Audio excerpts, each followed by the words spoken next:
Hello everyone, welcome to DSZ. তো আজকে হচ্ছে আমাদের lecture 2 of computer organization unit 1। তো এর আগের লেকচারে আমরা দেখলাম যে computer organization introduction, what is computer organization, এগুলো আমরা পুরোপুরি দেখলাম। আর্কিটেকচার আর অর্গানাইজেশনের মধ্যে ডিফারেন্সটা ভালো করে দেখলাম, বুঝলাম ব্যাপারটা কী জিনিস। তারপরে দেখলাম আমরা ফান্ডামেন্টাল ইউনিটস অফ কম্পিউটার, কম্পিউটারের বিভিন্ন যে পার্টসগুলো আছে, সিপিইউ, মেমোরি, এগুলোর ওয়ার্কিং কী জিনিস, এগুলো কীভাবে কাজ করে, বেসিক আইডিয়াটা নিয়েছি। এরপরে আমরা এর পুরোপুরি ইউনিটগুলোই তো আছে, এরপরে ইউনিটগুলোতে আমরা ভালো করে আরও অ্যাডভান্সে যাবো এগুলো ব্যাপারে। তারপরে আমরা দেখলাম যে সিস্টেম বাস কী জিনিস, সিস্টেম বাস কীরকম টাইপের। এরপরে আবার সিস্টেম বাসটা আমরা ভালো করে দেখবো। আমরা এর আগের চ্যাপ্টারে মানে লেকচারে বেসিক ওভারভিউটা নিয়েছি কম্পিউটার অর্গানাইজেশনে কী নিয়ে, প্রথম লেকচার ছিল যদিও। তো আজকে আমাদের ওই লেকচারের কন্টিনিউশন হচ্ছে। আমাদের আজকে ইউনিট 1-এর মোটামুটি ফার্স্ট টপিক যেটা আছে সেটা আজকে কমপ্লিট হতে যাচ্ছে আজকে এই লেকচারের দিয়ে। আমাদের আজকে লেকচারের শেষে যতগুলো পিওয়াইকিউ আছে এই পার্ট থেকে, তো এই পার্টগুলো এই টপিকসগুলো থেকে, তো ওগুলো আজকে সম্পূর্ণ কমপ্লিট করাবো। তো আজকে ভিডিওটা খুবই ইম্পর্ট্যান্ট হতে চলেছে, তাহলে সবাই ভালো করে দেখে নাও আজকের ভিডিওটা। তো স্টার্ট করা যাক। তো প্রথম যেটা আজকে টপিক আসছে সেটা তোমরা সবাই দেখতে পাচ্ছ যে স্ক্রিনে, সেটা হলো স্টোরড প্রোগ্রাম কনসেপ্ট। তো আমাদের মাথায় প্রশ্ন আসবে যে what is stored program concept, এটা আবার কি জিনিস। তো এইটা বলার আগে একটা না আমি গল্প বলি, শুনি। তো দেখো যে 1945-এর আগে কি কেসটা ছিল, এই সালের আগে কি হতো, যে কম্পিউটারের কোনো যদি একটা কাজ করতে হতো, যে কম্পিউটারে আমি অ্যাডিশন করব, ধরো কোনো আমি একটা অ্যাডিশন করতে চাই যে 2+5, এটা করলে কি করতে হতো, তা আগে না এরকম ছিল না যে আমাদের কোড করে করে করতে হতো, বা এরকম করে কোনো ছিল না যে ইনস্ট্রাকশন বেস।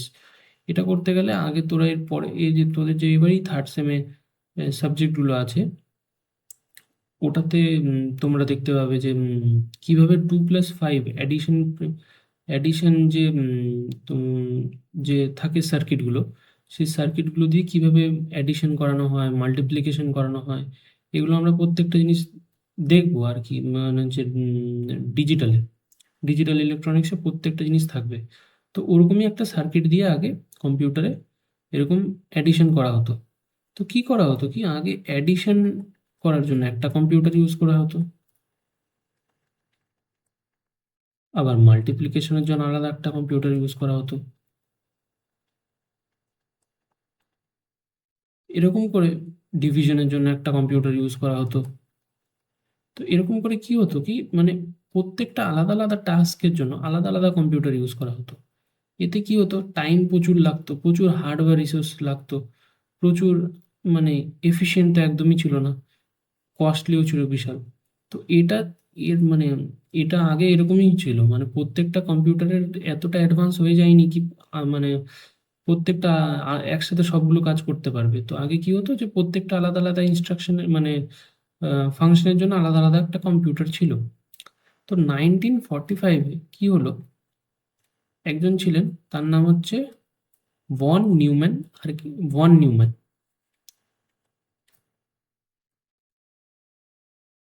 ইনি কি করলেন, ইনি একটা আইডিয়া দিলেন।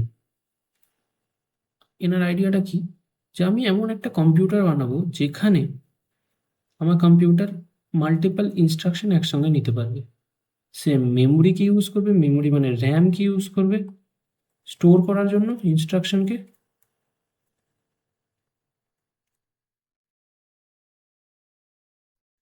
আর সেই স্টোর করা ইনস্ট্রাকশনগুলোকে ওয়ান বাই ওয়ান এক্সিকিউট করবে। তো এইটা হচ্ছে ভন নিউম্যান বললো 1945-এর পরে। তো কি বললো সে, সে বললো যে আমাদের আগে যে কি হতো, যে প্রত্যেকটা আলাদা আলাদা ফাংশনের জন্য আলাদা আলাদা অপারেশনের জন্য একটা একটা করে আলাদা আলাদা কম্পিউটার ইউজ করা হতো। তো এখন কি হবে কি, এখন আমরা মানে একটাই কম্পিউটারের মধ্যে মাল্টিপল ইনস্ট্রাকশন করা যায় এরকম একটা কম্পিউটার তৈরি করব, ভন নিউম্যান বলল। সেই মাল্টিপল ইনস্ট্রাকশনগুলো কোথায় স্টোর হবে, সেই মাল্টিপল ইনস্ট্রাকশনগুলো স্টোর হবে র্যামে। এটাই হচ্ছে কনসেপ্টটা যে আছে এই কনসেপ্টটাকেই বলে স্টোরড প্রোগ্রাম কনসেপ্ট। মানে আমরা প্রোগ্রামগুলোকে মানে আমরা ইনস্ট্রাকশনগুলো ওয়ান বাই ওয়ান স্টোর করে রাখবো। ধর একটা আমি কম্পিউটার বানালাম, ধর এটা একটা কম্পিউটার, ধর এটাকে একটা আমি কম্পিউটার হিসেবে দেখাচ্ছি বক্সের মধ্যে। যখন আমি এখানে অ্যাড ইনস্ট্রাকশন দেবো তখন এখানে অ্যাড হবে, যখন এখানে আমি মাল ইনস্ট্রাকশন দেবো তখন মানে মাল্টিপ্লিকেশন হবে।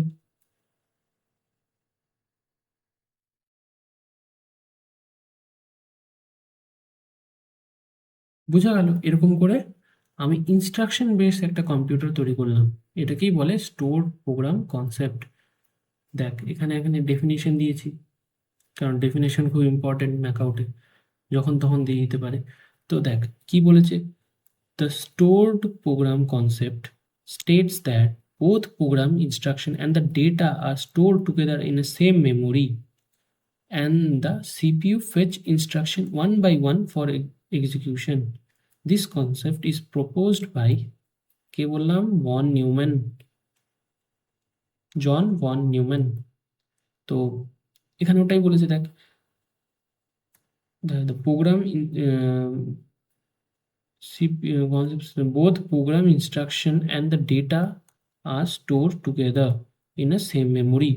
মানে বুঝতে পারছিস কি বলছে? এখানে বলছে যে প্রোগ্রাম যে ইনস্ট্রাকশনটা থাকছে, যে মানে ইনস্ট্রাকশন বলতে যে কোডটা থাকে, যেটা এক প্রকার বলতে গেলে এখন এটাই বুঝছে, কোড বলে ওটাকে। তো কোড প্লাস যে ডেটাটা আছে, মানে ডেটা বলতে তো একটা তো সিপিইউতে ডেটা থাকবে কি না, যে সিপিইউতে মানে সিপিইউতে বলছি মেমোরিতে যে ডেটাটা থাকবে, সেই ডেটা প্লাস যে ইনস্ট্রাকশনটা সেটা কোথায় থাকবে? সেটা থাকবে র্যামে। এটাই হলো স্টোর প্রোগ্রাম কনসেপ্ট। মানে র্যামের মধ্যে শুধুমাত্র ডেটার জন্য ইউজ হবে না, এবার র্যামে ইনস্ট্রাকশনও আমরা রাখতে পারবো। আগে কি হতো, আগের কনসেপ্টটাতে ডেটা রাখার জন্য র্যামটা ইউজ করা হতো, যে ডেটার যদি দরকার পড়ে সিপিইউ কি করবে, র্যাম থেকে ডেটাটা নেবে। কিন্তু এখন আমাদের যেহেতু আমাদের এটা মানে একটা আমরা ফাংশনাল কম্পিউটার বানাচ্ছি, এখন সেই র্যামের মধ্যে ইনস্ট্রাকশনটাও থাকবে। তো এটা হচ্ছে আমাদের স্টোরড প্রোগ্রাম কনসেপ্ট। কে বা করেছিল এটা? Von Neumann, John von Neumann. এটাকে অনেকে ভন নিউম্যান আর্কিটেকচারও বলে, এরপর আমরা ওটা দেখব। ওয়াই ইটস ইন্ট্রোডিউস, এটা দেখে না একবার ভালো করে, কেন এটা ইন্ট্রোডিউস করা হয়েছিল। Before this concept every new programme required rewriting the computer. কি বলছে, যখন নিউ প্রোগ্রামের জন্য ধর একটা এডিশন, মাল্টিপ্লিকেশন, ডিভিশন, এটা তো আমরা জাস্ট আর্থমেটিক, আমি লজিকের কথা বলছি, এছাড়া অনেক কিছু, ডেটা কপি পেস্ট, ধর তোর কম্পিউটারে যেসব এখন করতে পারছিস ল্যাপটপে, কপির জন্য একটা কম্পিউটার রাখবি, পেস্টের জন্য আর একটা কম্পিউটার রাখবি, এরকম কি সম্ভব? এরকম তো সম্ভব না। তাই জন্য এখানে হচ্ছে আমাদের স্টোর প্রোগ্রাম কনসেপ্টটা কাজে লাগছে। The stored program concept allow computer to be loaded into programs loaded into memory, making the computer flexible and much easier to use। এটাই বলেছে। বোঝা গেল স্টোর প্রোগ্রাম কনসেপ্টটা? আশা করি তোরা সবাই বুঝতে পেরেছিস। তো এটাতে একটা আমি তোদেরকে ফ্লো চার্ট বানিয়ে দিচ্ছি, তাহলে তোরা আরো বুঝতে পারবি। এখন কি হচ্ছে, স্টোর প্রোগ্রামে আউটপুট লাগবে এখানটা, সরি ইনপুট। ইনপুট তো আমাদের ইম্পর্টেন্ট,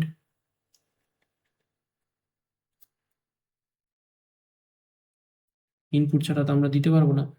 তারপরে এখানে কি হচ্ছে, মেমোরি। সবসময় র্যাম ও কথাটা বলা অ্যাভয়েড করবি, সবসময় মেন মেমোরি বলবি ওটাকে।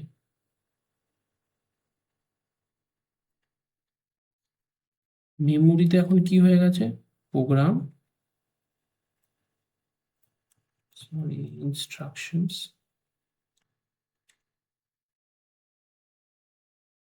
Plus data. দেন কি হচ্ছে, সিপিইউ। সিপিইউতে তো আরো আছেই,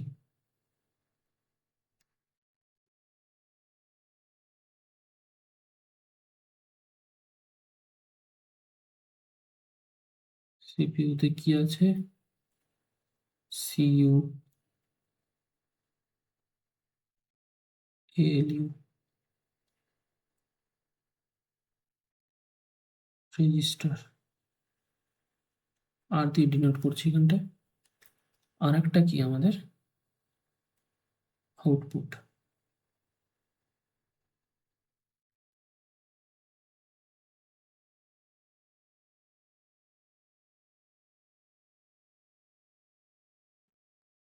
তো বোঝা গেল, এটা হচ্ছে আমাদের ডায়াগ্রাম, হচ্ছে স্টোর প্রোগ্রাম কনসেপ্টের। এরপরে নেক্সট যেটা আমাদের পার্ট আসছে সেটা হলো ভন নিউম্যান আর্কিটেকচার। ওই স্টোর প্রোগ্রাম কনসেপ্টের উপরে বেস্ড করা পুরোটা আমাদের।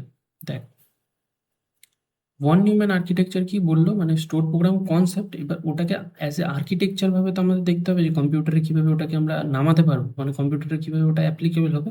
সেটাই হলো von Neumann architecture. Store program কনসেপ্টের বেস করে এটা পুরোটা জিনিস। এখানে দেখ ওয়ার্কিং প্রিন্সিপাল একটা দিয়েছি, programme is stored in a memory. প্রথমে প্রোগ্রামটা মেমোরিতে স্টোরড হবে। CPU fetch an instruction, CPU decode the instruction, CPU execute the instruction, the process repeat until the program's end. বোঝা গেল? আমি তোদেরকে এখন একটা ফ্লো চার্টের মধ্যে বুঝিয়ে দিচ্ছি। দেখ, এটা আমাদের CPU,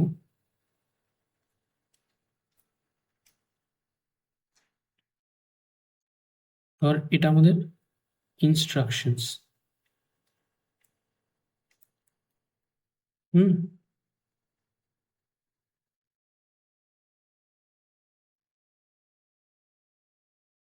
এটা হচ্ছে আমাদের মেমোরি, মেন মেমোরি। তো প্রথমে কি হবে, এই যে ইনস্ট্রাকশনটা, এটা ফেচ হবে মেমোরিকে দিয়ে। হুম, মেমোরি নিল ইনস্ট্রাকশনটা, এটা হচ্ছে আমাদের ইনপুট ধরে রাখ, এটা ইনপুট হিসেবে ধর। তো এটা প্রথমে মেমোরিটা নিল, এবার সিপিইউ কি করবে, সেই ইনস্ট্রাকশনটা সিপিইউ নেবে, সিপিইউ নেবে। সিপিইউ নিয়ে কি করবে, প্রথমে ইনস্ট্রাকশনটা থাকবে, ইনস্ট্রাকশনটাকে আমি অ্যাজ এ কোড হিসেবে ধরে নিই। এখন এটাকে কোড হিসেবে ধরে, যে আমরা যে কম্পিউটারে যে কোড লিখি, অ্যাডিশন, ডিভিশন, যে কোনো একটা কোড ধরে ভাগ, ওটাকে ইনস্ট্রাকশন এজ এ কোড হিসেবে দেয়। প্রথমে সিপিইউ এটাকে ফেচ করলো, ফেচ কি করলো, এটা হচ্ছে স্টেজ ওয়ানে কি করলো, এটা S1, হ্যাঁ, S1 কি হলো, ফেচ। ফেচ মানে সিপিইউটা নিল, ফেচ করলো। দেন সিপিইউ কি করবে, দেন সিপিইউ এই যে ইনস্ট্রাকশনটা আছে ওটাকে ডিকোড করবে। স্টেজ 2 এ কি হলো, ডিকোড, মানে যে ইনস্ট্রাকশনটা সিপিইউ নিল, এই সিপিইউর ভিতরেই কি হবে, ডিকোড হবে।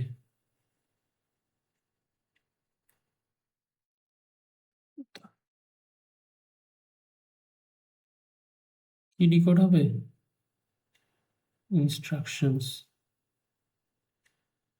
এখানে হচ্ছে ইনস্ট্রাকশনটাই ডিকোড হবে।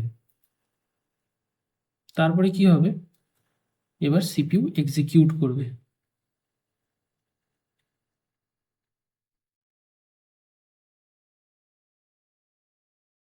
এবার ডিকোড যেই হয়ে গেল, সিপিইউ ওটাকে এক্সিকিউট করবে। সিপিইউ এবার এক্সিকিউট করলো। আপাতত আমি তোদেরকে এইভাবে দেখাচ্ছি, কিন্তু এটা এইভাবে হয় না আর কি, আমি ডায়াগ্রাম হিসেবে বোঝানোর জন্য তোদেরকে বলছি। তো এবার প্রথমে কি হলো, S1, এটা কি হলো S2 আমাদের, S2, এটা আমাদের S3, স্টেজ 3-তে কি হলো, এক্সিকিউট হলো। দেন কি হবে, এটাকে আবার রিপিট হবে। এটা আমাদের কি হলো, প্রথম এক্সিকিউশন সাইকেলটা হলো, মানে ইনস্ট্রাকশনস 1 যদি আমি ধরি, ইনস্ট্রাকশন 1, ইনস্ট্রাকশন 1 এর জন্য কি হলো, এটা হলো প্রথমে ইনস্ট্রাকশন 1 কি হবে, প্রথমে ইনস্ট্রাকশন 1 মেমোরিতে গেল, মেমোরি থেকে সিপিইউ ফেচ করলো প্রথম স্টেপে কি মেমোরি থেকে ফেচ করলো ইনস্ট্রাকশন ওয়ানটাকে ধর অ্যাডিশনটাকে প্রথমে ফেচ করলো, তারপরে ডিকোড মানেটা কি, ইনস্ট্রাকশন ওয়ানে কি আছে সিপিইউ ওটাকে ডিকোড করলো, মানে ওটাকে অ্যাডিশন করতে হবে না মাল্টিপ্লিকেশন করতে হবে না ওটাকে কপি করতে হবে না পেস্ট করতে হবে, এটা সিপিইউ কিভাবে বুঝবে, ডিকোডের মাধ্যমে। এবার এক্সিকিউটটা কি করলো, যেটা করতে হবে সিপিইউ সেটা করে নিল, বোঝা গেল। করে নেওয়ার পর কোনো একটা আউটপুট হয়তো জেনারেট করতে পারে, ধর সেখানেই ওই ইনপুটে মানে ওই ইনস্ট্রাকশনটাতে আউটপুটও থাকতে পারে, নাও থাকতে পারে, ইন্টারনালও হতে পারে। তো এটা হচ্ছে আমাদের পুরো কনসেপ্টটা ভন নিউম্যান আর্কিটেকচারের। মানে প্রথমে কি হলো, প্রথমে ইনস্ট্রাকশনটা নিল নিজের কাছে, প্রোগ্রাম স্টোরড ইন এ মেমোরির মধ্যে সবার প্রথমে স্টোর হবে। দেন কি হবে, সিপিইউ ফেচ করবে, সিপিইউ সেই ইনস্ট্রাকশনটা নেবে, সিপিইউ তারপরে ওটাকে ডিকোড করবে ইনস্ট্রাকশনটাকে, ওটার মধ্যে অ্যাডিশন আছে না মাল্টিপ্লিকেশন আছে সিপিইউটা ডিকোড স্টেজে বুঝতে পারবে।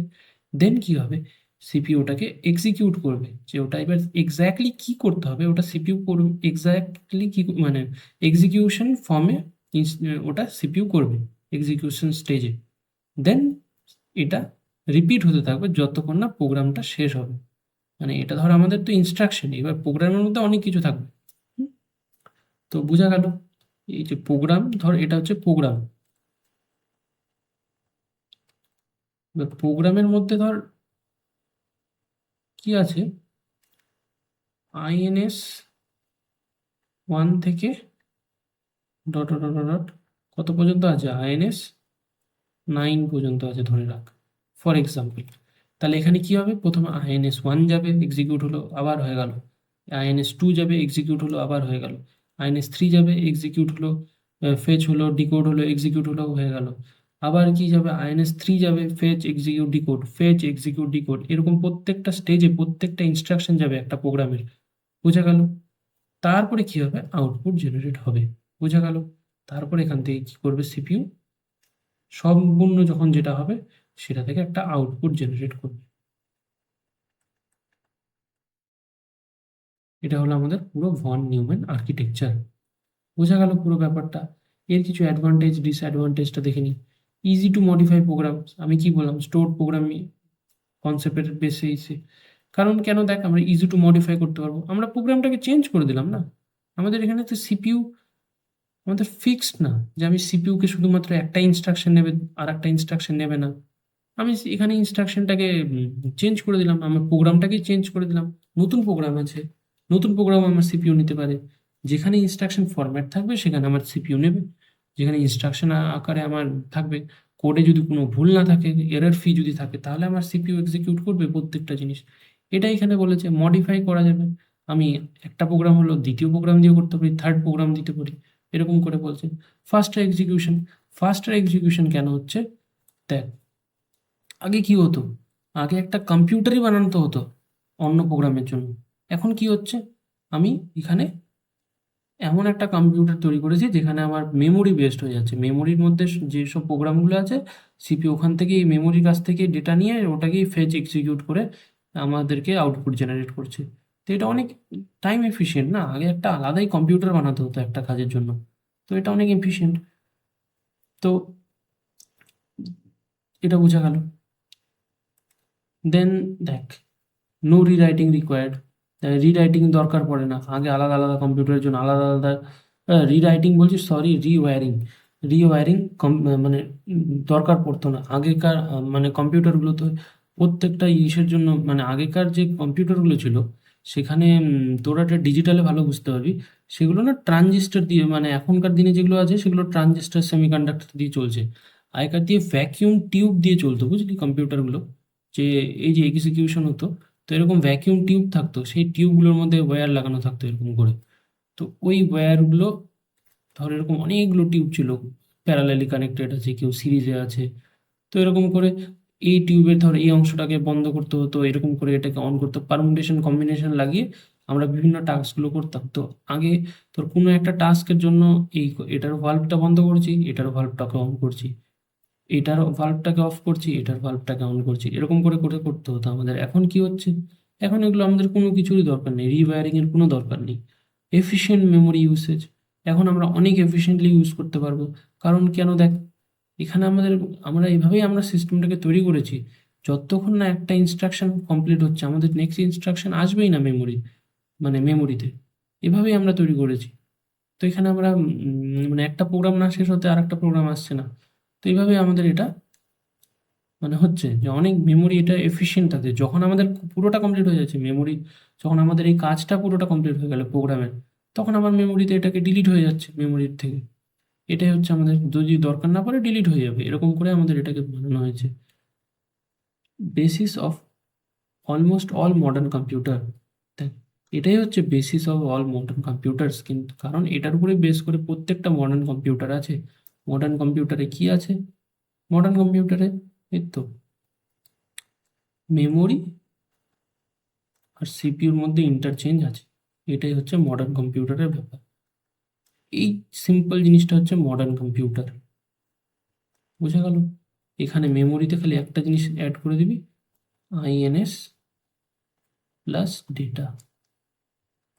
বোঝা গেল? এইটা হচ্ছে মডার্ন কম্পিউটারের ভিত, মানে এটার উপরে ভিত করেই মডার্ন কম্পিউটারটা পুরোটা তৈরি হয়েছে। ডিসঅ্যাডভান্টেজ, যেটা খুবই ইম্পর্টেন্ট, এখানে খুবই ইম্পর্টেন্ট, 5 মার্কসের কোশ্চেন খুবই আসে, এটা খুবই ইম্পর্টেন্ট। ভন নিউম্যান বটলনেক কি জিনিস এটা? দাঁড়া দেখাচ্ছি।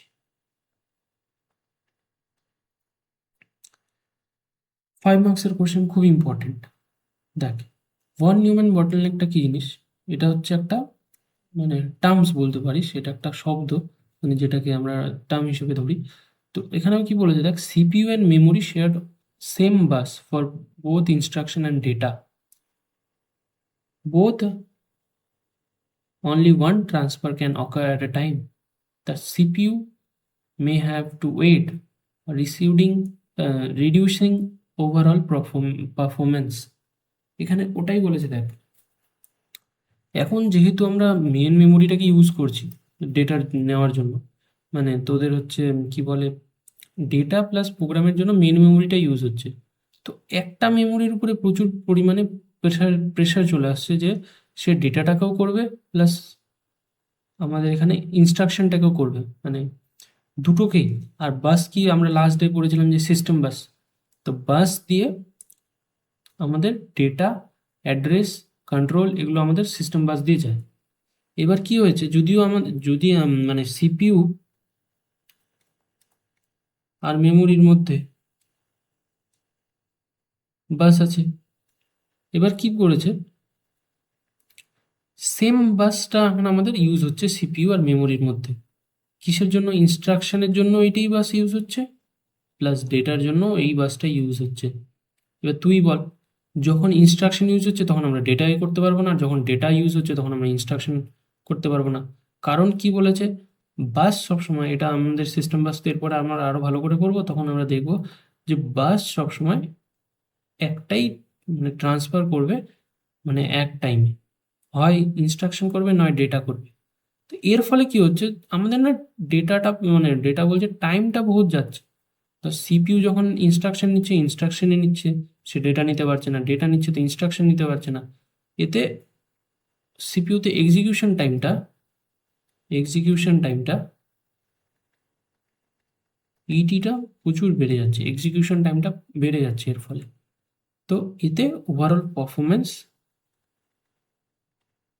পারফরমেন্স কি হচ্ছে, পারফরমেন্স কমে যাচ্ছে কম্পিউটারে। এটাকেই বলে ভলিউম বটলনেক। বটলনেক বলে না, একটা কম্পিউটারের টার্মস দেখেছিস গেমিংয়ে বা কোনো তোরা জেনে থাকতে পারিস যে বটলনেক করছে। র্যাম কমে যাওয়ার ফলে এটা বটলনেক হয়। কি হয়, যে ধর সিপিইউ অত্যাধিক পাওয়ারফুল, আমার সিপিইউ তো পুরো ইউজ করতে পারে, কিন্তু আমার র্যামে তো অতটা ক্যাপাসিটি নেই যে আমি ডেটা প্লাস ইনস্ট্রাকশন করতে পারি। সেটাই হচ্ছে ব্যাপার। সিস্টেম বাস আমাদের কাছে কম আছে, র্যাম কম আছে। এখানে যদি আমি দুটো র্যাম লাগিয়ে নিই, তাহলে কি হবে, যে এখানে তো একটা যাচ্ছে, এর জন্য আলাদাটা সিস্টেম বাস যাবে। তখন কি হবে, এখানকার ইনস্ট্রাকশন ডেটা হবে, এখানকার ইনস্ট্রাকশন যাবে। তখন এখানে আমাদের অনেকটা পারফরমেন্স হাই হয়ে যাবে, তখন এখান থেকে ইনস্ট্রাকশন নিতে পারে, এখান থেকে ডেটা নিতে পারে। এরকম করে এটা আমাদের করা যেতে পারে। তো ওটাই আমরা যদি গেমিং এর টার্মসে দেখিস, তাহলে বটলনেক এই কথাটা অনেকবার শুনেছিস, যে সিপিইউ অনেক পাওয়ারফুল কিন্তু মেমোরি অতটা আমাদের স্টোরেজ নেই। এতে কি হবে, মেমোরি অতগুলো আমাদেরকে ডেটাই দিতে পারছে না যতটা আমাদের সিপিইউ ক্যাপেবল, মানে সিপিইউ অনেক বেশি পাওয়ারফুল এখানটায়, আর আমাদের মেমোরি অতটা ডেটাই দিতে পারছে না। তো কী হবে, সিপিইউর অনেক পারফরমেন্সটা মানে এক্সিকিউটই হচ্ছে না। মেমোরি তো ফুল এক্সিকিউশনে চলছে 100%, কিন্তু সিপিইউ ধর 10% এক্সিকিউশনে চলছে, তো পারফরমেন্স অনেক কম্পিউটারে কমে যাবে। এটাকেই বলে ভন নিউম্যান বটলনেক। এইটা আমাদের 5 মার্কসের কোশ্চেন, বহুত ইম্পর্টেন্ট, বুঝা গেল? খুব ইম্পর্টেন্ট 5 মার্কসের কোশ্চেন, প্রতিবারই আসে। এটা যে আমাদের নোটস আসছে, সর্বোত্তম দাদা বানাবে এটা নোটস, তো সেই নোটসে পুরোটা এটা থাকবে, ওখান থেকে এটা ভালো করে পড়ে নিবি, একেবারে 5 মার্কসের জন্য খুবই ইম্পর্টেন্ট। এবার আমরা কিছু প্রিভিয়াস ইয়ার কোশ্চেন দেখিনি, যেগুলো আমাদের লাস্ট 3-4 বছরে এসেছিল।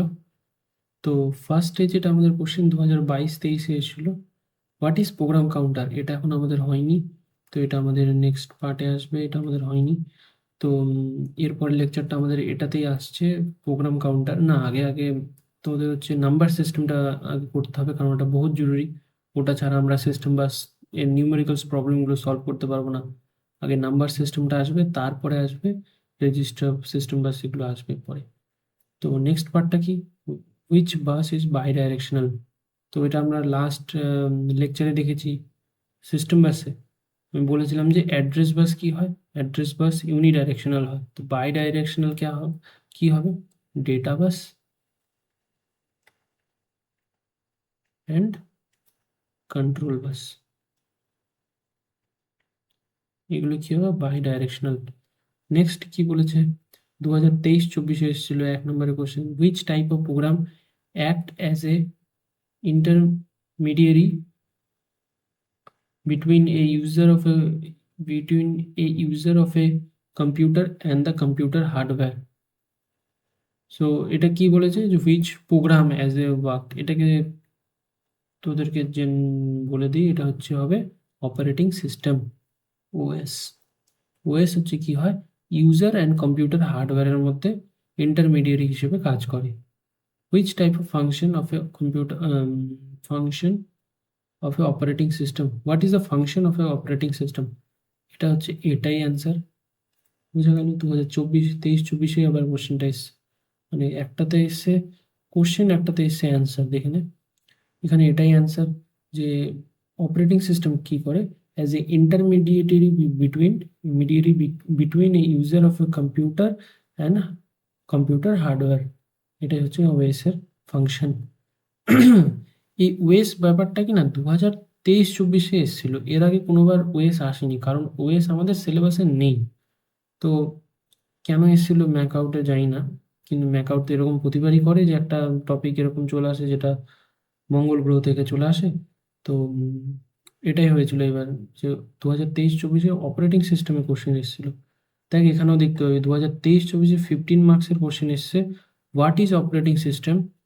মানে সেদিন দেখতে পাচ্ছি যে অপারেটিং সিস্টেম আমাদের সিলেবাসেই নেই, অপারেটিং সিস্টেমে শুধুমাত্র 17 নম্বর অপারেটিং সিস্টেমে দিয়ে দিয়েছে। তো what is operating system, what are the different role of operating system, এগুলো পুরোটা দিয়ে দিয়েছে। এটা নোটসের মধ্যে থাকবে, এটা একবার পুরোটা মানে কি বলবো মুখস্থ করে নিবি এই জিনিসটা। এটা এখন বোঝাচ্ছি না, কারণ এটা আমাদের সিলেবাসেই নেই, বোঝানোর কোনো মানে হয় না। আশা করি দিতেও পারে, বলা যায় না, কোনো গ্যারেন্টি নেই। একবার মুখস্থ করে নিবি, খুব ইজি ব্যাপারটা, অতটা টাফ না, মুখস্থ করে নিবি। নেক্সট যেটা আমাদের 23-24-এ এসছে, 23-24-এ পুরো পার্টটা থেকে এসছে আর কি। হ্যাঁ, তো what is von Neumann bottleneck, বললাম যে খুব ইম্পর্টেন্ট, খুবই ইম্পর্টেন্ট এটা। তোদেরকে আমি স্ট্রাকচারটা কি বলে দিচ্ছি কীভাবে করবি।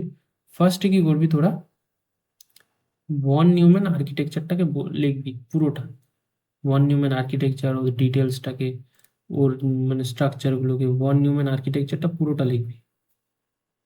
ফার্স্টে কি হবে, ভন নিউম্যান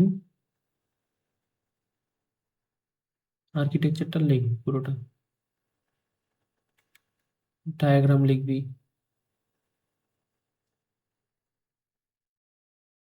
দেন ওর অ্যাডভান্টেজটাও লিখবি, দেন ওর ডিসঅ্যাডভান্টেজে লিখবি যে ভন নিউম্যান বটলনেকটা, ওটারও একটা ডায়াগ্রাম বানাবি। বোঝা গেল? ডায়াগ্রাম দিয়ে এক্সাম্পল দিয়ে রিয়েল লাইফ এক্সাম্পল দেওয়ার চেষ্টা করবি, দিয়ে করবি, পুরো 5 মার্কসে পেয়ে যাবি। মানে একটু কম কম করে করবি, যে 1 পেজ বা 1.5 পেজের মধ্যে মধ্যে হয়ে যায় যেন। এটা তো গেল। নেক্সট 2022 24-25 যেটা করেছে during the transfer of A data between processor memory we used, এটা কি হবে সোজা, ডেটা ট্রান্সফারের জন্য প্রসেসর মেমোরি কি হয়, লাস্ট লেকচারে আমরা করেছি, কি হয়, সিস্টেম বাস। কি বলেছে, ট্রান্সফার অফ এ ডেটা, তো ডেটার জন্য কি হবে, ডেটা বাস। এটা হচ্ছে বেসিক ব্যাপার। 2024-25 আর একটা কোশ্চেন দিয়েছে, draw a functional diagram of a computer and explain each diagram. Last day করানো হয়েছে। ফাংশনাল ডায়াগ্রামগুলোর মধ্যে কি ছিল, বহুত ইজি, ইনপুট,